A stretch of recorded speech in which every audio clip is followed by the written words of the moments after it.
अनुपम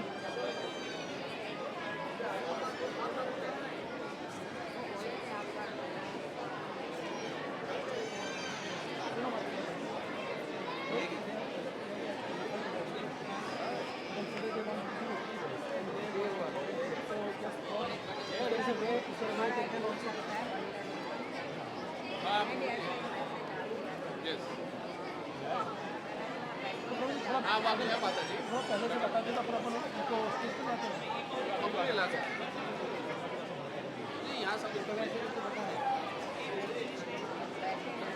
आप हम लोग ना ये हमारे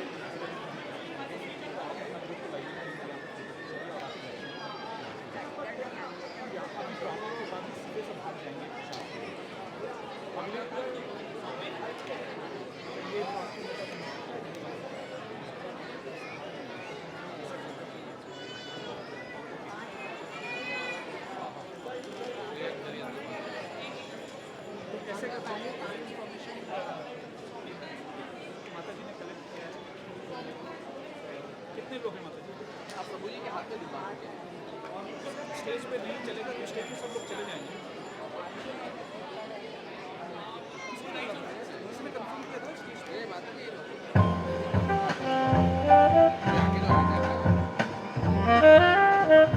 विशाल, आओ भाई आओ। आखिर तुम्हें समय मिल ही गया हमारे लिए। हाँ आकाश भाई यार पर थोड़ा लेट हो गया। ये तुम्हारी भाभी है ना, इनका 2 मिनट कभी होता ही नहीं है यार। हाँ हाँ, यहाँ भी ताना मार लो। क्यों अंजलि, अब बाहर जाना है तो तैयार तो होना ही पड़ेगा ना। इनके जैसे थोड़ी हूँ जो मुंह उठाया और चल दिए। अच्छा, आने में कोई परेशानी तो नहीं हुई? कुछ खास नहीं, वही रोज रोज का ट्रैफिक। गाड़ी तो मानो मैं साइकिल की स्पीड से चलाकर आ रहा हूँ। पापा, मैं तो कब से बोल रहा हूँ उड़ा दो सामने वाले को। नहीं, ऐसे नहीं बोलते बेटा। क्या बताएं भाभी जी, आजकल तो बहुत अंट शंट बोलता है। पता नहीं कहां से सीख कर आता है। पर कितना अच्छा हो कि ऐसी पावर मिल जाए जिससे हम ही सब कुछ कंट्रोल कर सके। भाभी जी, हमारे शास्त्रों में एक राजा का वर्णन आता है, हिरण्यकशिपु। उसके पास ऐसी ही शक्तियां थी। क्या बोल रही हो बहन? तब तो उसकी लाइफ में कोई प्रॉब्लम ही नहीं होगी। कितना खुश होगा वो। देखो भाई, खुशी तो केवल भक्ति में ही मिलती है। हिरण्यकशिपु के पास शक्तियां तो बहुत थी, पर खुशी नहीं। वो तो अपने बेटे से ही परेशान था। ये बच्चा कोई साधारण बालक नहीं था। वह तो भगवान विष्णु का बहुत बड़ा भक्त था। हाँ, उसकी रक्षा के लिए भगवान विष्णु ने आधे शेर और आधे मानव का रूप लिया। आधा शेर और आधा मानव। दीदी दीदी, ये तो बड़ी इंटरेस्टिंग स्टोरी लगती है, प्लीज बताओ ना।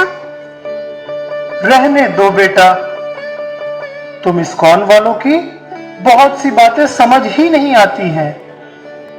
बहुत कुछ इम्प्रैक्टिकल, अजीब लगता है। बोलना तो नहीं चाहिए बहन। आप लोग जो ये गले में पोटली टांग कर माला घुमाते रहते हो, ये सब अजीब नहीं लगता क्या? लगता है तुम्हें स्टोरी बतानी ही पड़ेगी। हिरण्यकशिपु ने 10,000 साल तक ब्रह्मा जी की तपस्या की और ब्रह्मा जी को प्रसन्न कर बहुत सारे वरदान प्राप्त किए थे। जब हिरण्यकशिपु मंदार पर्वत पर ब्रह्मा जी को प्रसन्न करने के लिए घोर तपस्या कर रहा था, तब देवतागण हिरण्यकशिपु की गर्भवती स्त्री कयादु का वध करने निकल पड़े। परंतु भगवान के शुद्ध भक्त श्री नारद मुनि ने देवता गणों को यह कहकर रोक दिया कि कयादु के गर्भ में स्वयं भगवान का भक्त है और देवताओं को उनसे कोई संकट नहीं होगा। इस तरह देवताओं को आश्वस्त कर वे कयादु को अपने आश्रम ले आए। नारायण नारायण नारायण नारायण। पुत्री, अब तुम निश्चिंत होकर अपने पति के वापस आने तक इस आश्रम में आराम से रह सकती हो। तुम्हें यहाँ भयभीत होने की कोई आवश्यकता नहीं है। धन्यवाद मुनिवर। मैं आपके आश्रम में रहकर अपनी संतान को अच्छा वातावरण प्रदान करूंगी, जिससे मेरी संतान भगवान की भक्त बन सके। अवश्य पुत्री, यहाँ तुम्हें महलों का आराम तो नहीं, परंतु तुम यदि अपने मन को भगवान विष्णु में लगाओगी तो तुम्हें मन की शांति अवश्य मिलेगी। नारायण नारायण। आश्रम में सदैव श्री हरि की मधुर लीलाओं की कथा और उनके सुंदर भजन गाए जाते थे और कयादु उन्हें ध्यान पूर्वक सुनती थी। उस सुंदर वातावरण में कयादु के गर्भ का शिशु श्री हरि के सुंदर नाम, रूप, गुण और लीलाओं का श्रवण कर भक्ति सीख रहा था। मैं तुम्हें अब वो उपदेश बताता हूँ जो स्वयं शिवजी ने राजा प्राचीन बरही के पुत्रों से कहा था। शिवजी वैष्णवानाम यथा शंभो, जो भगवान विष्णु के सर्वश्रेष्ठ भक्त हैं, उन्होंने कहा, तमेवात्मानमात्मस्थं सर्वभूतेष्वस्थितं पूज्यध्वं गृणन्तश्च ध्यायन्तश्चास्कृद्धरिम्। अर्थात पूर्ण पुरुषोत्तम भगवान श्री हरि सभी के हृदय में विराजमान हैं, अतः श्री भगवान की महिमा का गुणगान करो और उनका निरंतर ध्यान करो। अरे, ये तो सो गई। भगवान की कथा में अक्सर लोग सो जाया करते हैं। ये तो भला हो इस्कॉन BCEC वालों का, जो कथा भी ड्रामा करके बताते हैं। कोई बात नहीं, मैं कथा यहीं समाप्त करता हूँ। नहीं गुरुदेव, मैं सुन रहा हूँ, आप बोलिए। कौन? तुम कहाँ हो? ओह, तुम! कोई इसकी कल्पना भी नहीं कर सकता कि एक गर्भस्थ बालक ने मेरे शब्द सुने होंगे। हरि की महिमा अपरंपार है। नारायण नारायण नारायण नारायण। शान्ताकारं भुजगशयनं पद्मनाभं सुरेशं विश्वाधारं गगनसदृशं मेघवर्णं शुभांगं लक्ष्मीकान्तं कमलनयनं योगिविद्यानगम्यं वन्दे विष्णुं भवभयहरं सर्वलोकैकनाथम्।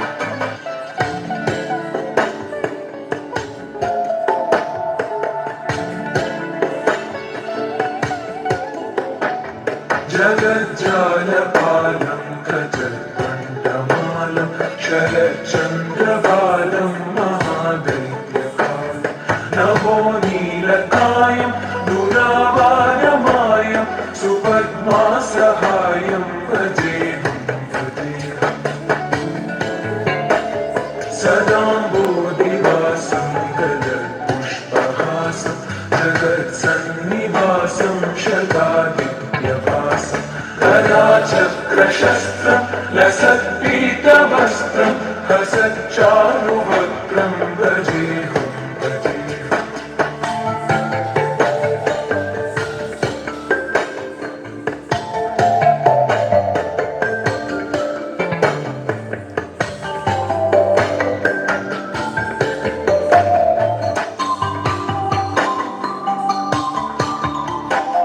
सुराली बलिष्ठं त्रिलोकी वरिष्ठं गुरूणां गरिष्ठं स्वरूपैकनिष्ठं सदा युद्धधीरं महावीरधीरं भवां बोधिधीरं भजेऽहं भजेऽहम्।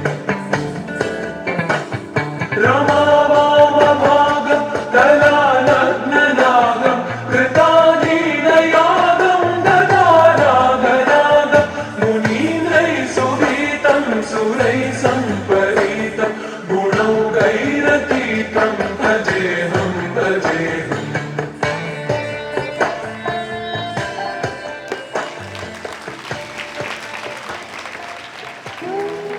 इस तरह गर्भ में ही शिशु प्रहलाद ने हरि कथा का एक उत्तम हरि भक्त नारद मुनि से श्रवण किया और भगवान श्री हरि के प्रति प्रेम प्राप्त किया। भक्ति के लिए किसी भी योग्यता की आवश्यकता नहीं है। किसी भी आयु में, यहाँ तक कि जन्म से पूर्व माँ के गर्भ में भी शुरू की जा सकती है। इन्हीं संस्कारों को लेकर शिशु प्रहलाद ने नारद मुनि के आश्रम में जन्म लिया। परंतु कुछ समय पश्चात हिरण्यकशिपु की इच्छा पर प्रहलाद को अपने गुरु शुक्राचार्य के पुत्रों शंद और अमर्क की पाठशाला में भेजा गया।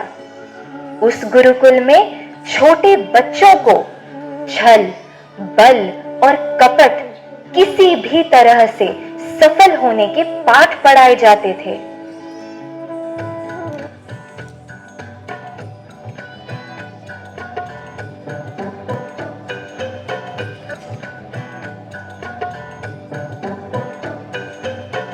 प्रणाम गुरुदेव। चिरंजीवी भव, यशस्वी भव।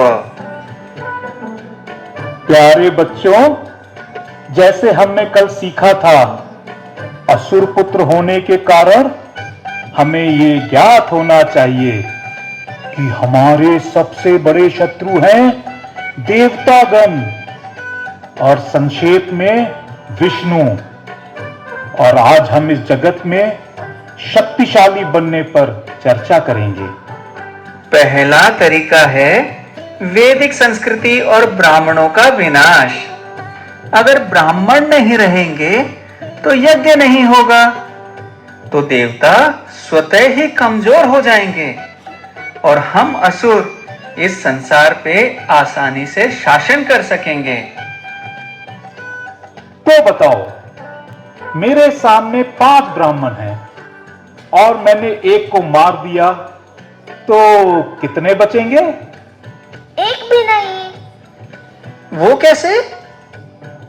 आप जब एक को मारोगे तो बाकी सबको हम मार देंगे।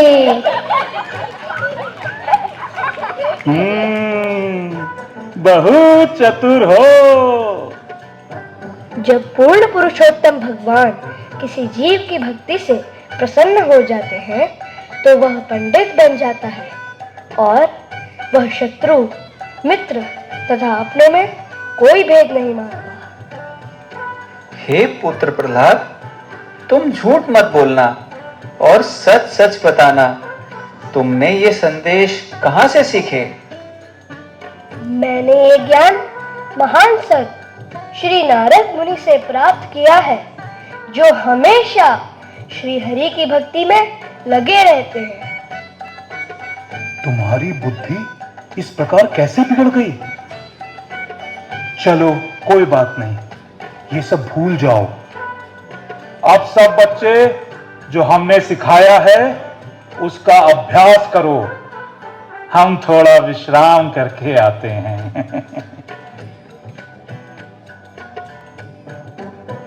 अच्छा मित्रों, तुम्हें पता है किसके सहस्र नाम है और कौन कण कण में बसता है?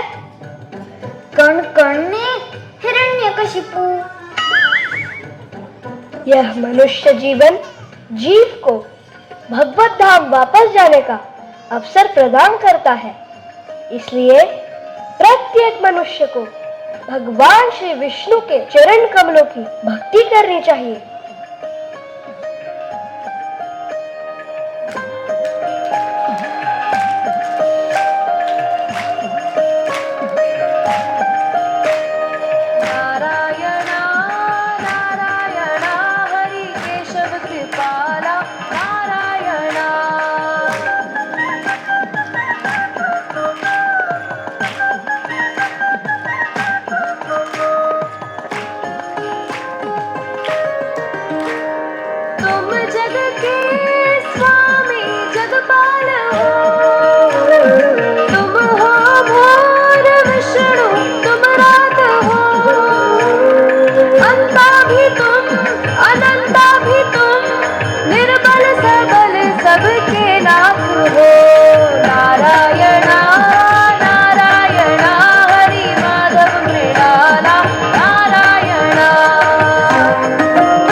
ये क्या पट्टी पढ़ा रहे हो?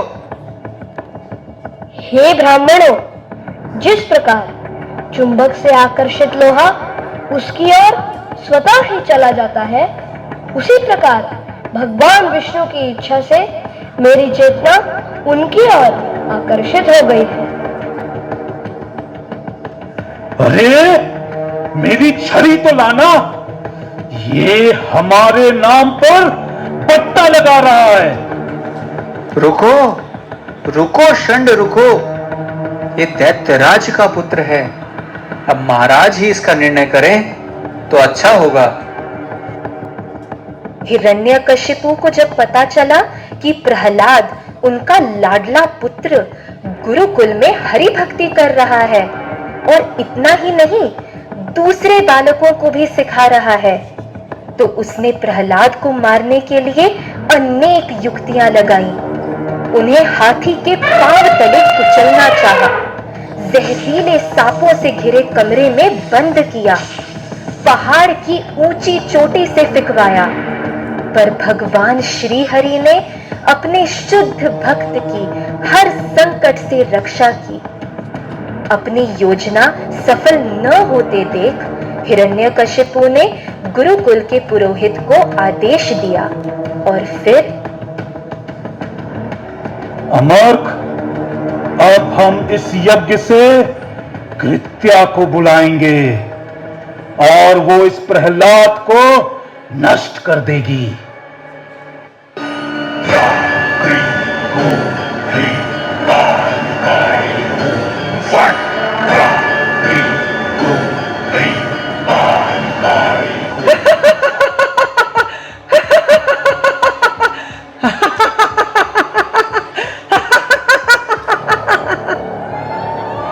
प्रणाम पुरोहितों, मेरे लिए क्या आज्ञा है?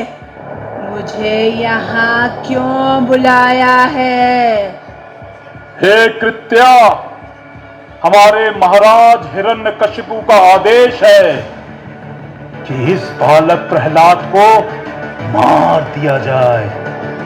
इसलिए हमने तुम्हारा आह्वान किया है। हम तुम्हें आज्ञा देते हैं, इस बालक की हत्या कर दो। बालक का वध? वो तो मेरे बाएं हाथ का खेल है।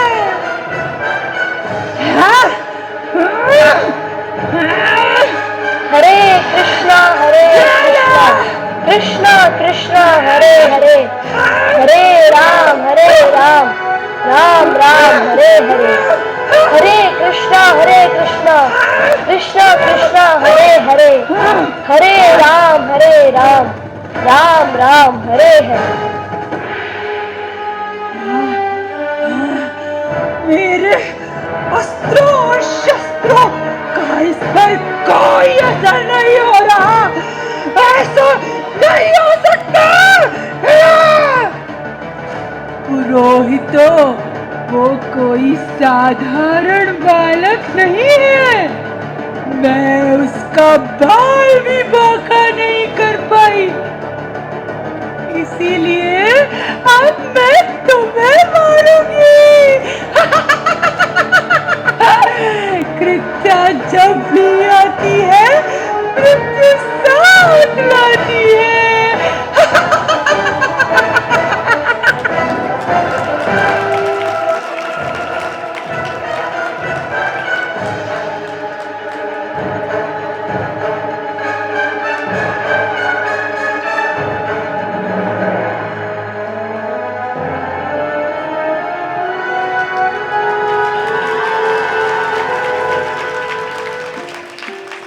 श्री विष्णु, श्री हरि, ये क्या हो गया? मेरे कारण मेरे ही गुरुजनों का वध, ये तो मेरे लिए अपमान का विषय है। आप बहुत कृपालु हैं। आप अपनी शरण में आए हुए हर प्राणी की रक्षा करते हैं। मैं इस गुरु हत्या का कलंक नहीं चाहता। आपसे विनती है, कृपया इन्हें जीवन दान दीजिए, इन्हें जीवन दान दीजिए।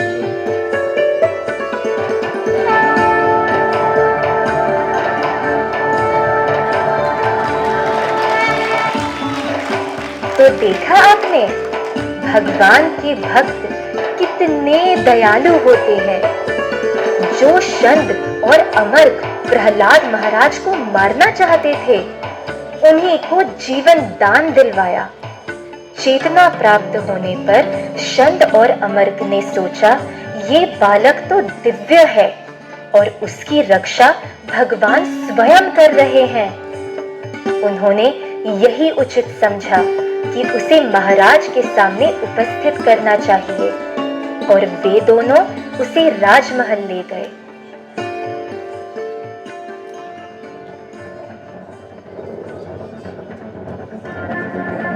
मैंने सारे ब्रह्मांड पर विजय प्राप्त की है। सारे देवी देवता भी मेरे भय से कांपते हैं। मेरी ये सारी शक्तियां क्या तुम्हें भयभीत नहीं करती? बताओ प्रहलाद, बताओ, तुम्हें ये साहस कहां से प्राप्त होता है? मेरे प्रिय पिता, मुझे मेरी सारी शक्तियां वहीं से मिलती है जहां से आपको मिलती है। भगवान श्री विष्णु की इच्छा के बिना एक पत्ता भी नहीं हिल सकता। श्रवणम कीर्तनम विष्णु, स्मरणम पाद सेवनम, अर्चनम वंदनम दास्यम, साख्यम आत्मनिवेदनम। अर्थात भगवान विष्णु की भक्ति 9 प्रकार से होती है, जैसे श्रवण, कीर्तन, स्मरण इत्यादि। जो व्यक्ति इन 9 विधियों द्वारा भगवान विष्णु की सेवा करता है, उसे ही ज्ञानवान समझना चाहिए। विष्णु, विष्णु, विष्णु! बस करो ये विष्णु का गुणगान। दुष्ट, तुम मुझे सिखा रहे हो? मुझे विश्वास हो गया है कि तुझे मेरे ही हाथों मरना होगा। तुझे मेरे ही हाथों मरना होगा। अब देखता हूं तेरा ये विष्णु तुझे कैसे बचाता है। कहां है ये विष्णु? कहां है ये तेरा विष्णु? मेरे भगवान श्री हरि इस संपूर्ण सृष्टि के कण कण में विराजमान है। क्या क्या इस खंबे में भी है तेरा विष्णु? हाँ, इस खंबे में भी है। ठीक है, ले, मैं पहले तेरे विष्णु को ही समाप्त किए देता हूं।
हे देवताओं के स्वामी, हे समस्त जीवों के वरदाता, हमारा सौभाग्य है आपने इस पापी असुर को मार डाला।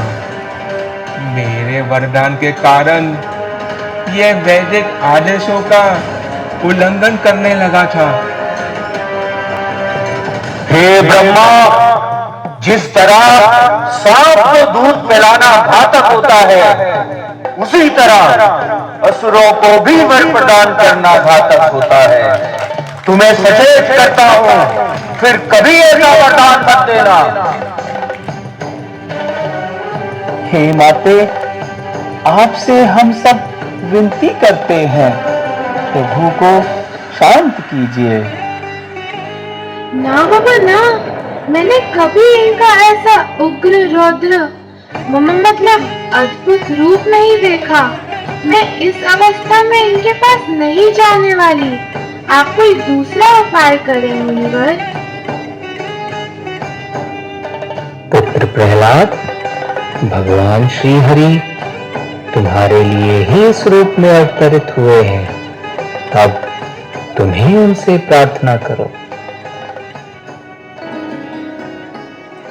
प्रार्थना और पढ़ करूं कैसे? समस्त ऐश्वर्य के स्वामी है जो, भक्तों के हृदय में रहते हैं वो। अयोग्य हूँ, असुर कुल में जन्म लिया हो जिसने, प्रार्थना और पढ़ करे कैसे? देवता भी संतुष्ट न कर सके जिसे, प्रार्थना और पढ़ करे कैसे? दैत्य राज का वध किया, अभय का अमृत दिया हो जिसने, प्रार्थना अर्पण करूं कैसे? हाँ हाँ, अरे हाँ, एक पशु गजेंद्र ने प्रसन्न किया जैसे, मैं भी तो प्रयास कर सकता हूँ वैसे। भक्त वत्सल है आप, हरि है आप, इस अद्भुत रूप में सभी के रक्षक है आप। इस तुच्छ प्रहलाद की विनती स्वीकार करें, अपना क्रोध शांत करें प्रभु, अपना क्रोध शांत करें।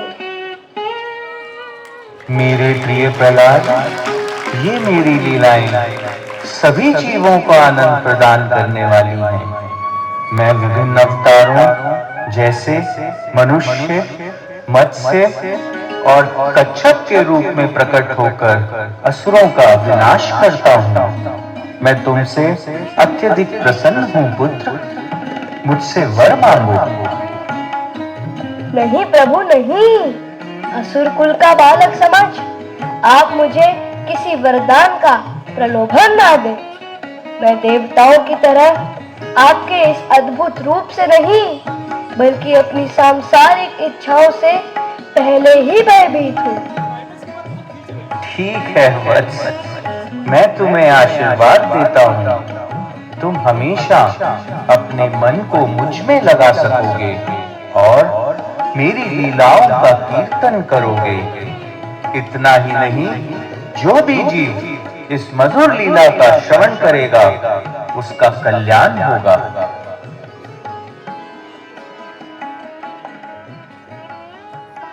ऐसे हैं हमारे भगवान और उनके महान भक्त। एक ओर भगवान अपने भक्त की बात को सत्य करने के लिए एक खंबे से अवतरित होते हैं, अकल्पनीय रूप में शक्तिशाली असुर का वध कर भक्त की रक्षा करते हैं, और वहीं दूसरी ओर उनके भक्त भगवान से किसी भौतिक सुख या सुविधा की नहीं, बल्कि उनके प्रति शुद्ध भक्ति की कामना करते हैं। तो क्या समझ आया फिर इस कहानी से? भगवान सदैव भक्त के साथ होते हैं और कहीं भी किसी भी रूप में प्रकट हो सकते हैं। भगवान की कथा श्रवण मात्र से ही बच्चों में कितने सुंदर गुणों का विकास होता है। ए जी, अब हम भी हमारे बेटे के साथ बीसीईसी जाया करेंगे। वहाँ फेस्टिवल्स में कृष्ण कथा सुनकर वो भी प्रहलाद जैसा भक्त बनेगा। मम्मी, फेस्टिवल पर ही नहीं, हर संडे जाएंगे। मैंने सुना है बीसीईसी में हर संडे कथा होती है, बच्चों के लिए क्लासेस होती है, और तो और बहुत स्वादिष्ट प्रसाद भी मिलता है। हाँ हाँ, इस कथा से एक बात तो सिद्ध होती है, भगवान के लिए कुछ भी असंभव नहीं है। वो सभी प्रकार के भौतिक नियमों के ऊपर है। राखे कृष्ण मारे के और मारे कृष्ण राखे के।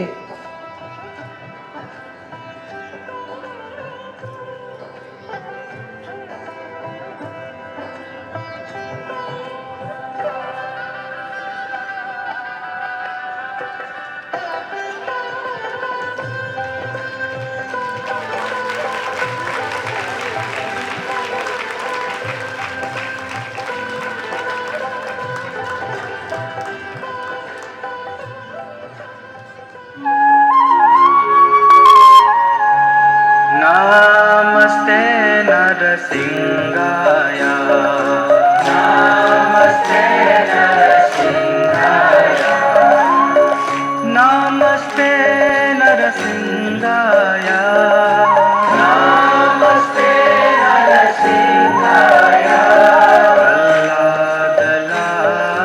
प्रह्लादलाददायिने प्रह्लादलाददायिने हिरण्यकाशिपूर्वक्षः हिरण्यकाशिपूर्वक्षः शिलटङ्कानकालये शिलटङ्कानकालये इतो नरसिंहा परतो नरसिंहा इतो नरसिंहा परतो नरसिंहा यतो यतो यामि ततो नरसिंहा यतो यतो यामि ततो नरसिंहा बहिर्नरसिंहा हृदये नरसिंहा नरसिंहा हृदये नरसिंहा नरसिंहमधिं शरणं प्रपद्ये नरसिंहमधिं शरणं प्रपद्ये नरसिंहमधिं शरणं प्रपद्ये नरसिंहमधिं शरणं प्रपद्ये तव कर कमलवरेण कामकुतशिङ्गा दलिता हिरण्यकशिपो तनुभृङ्गा केशवधृता नरहरिरूपा जय जगदीश हरे जय जगदीश हरे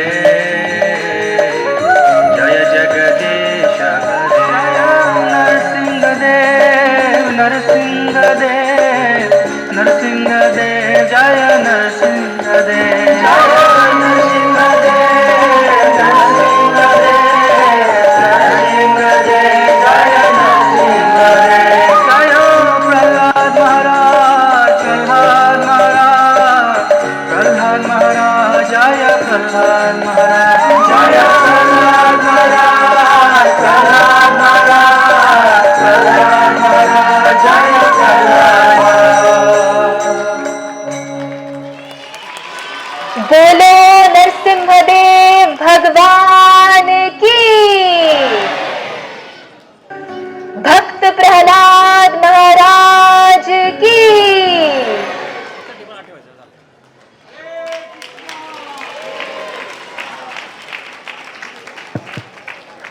हरे कृष्णा। सबसे पहले एक कार ऐसी पार्क हुई है जो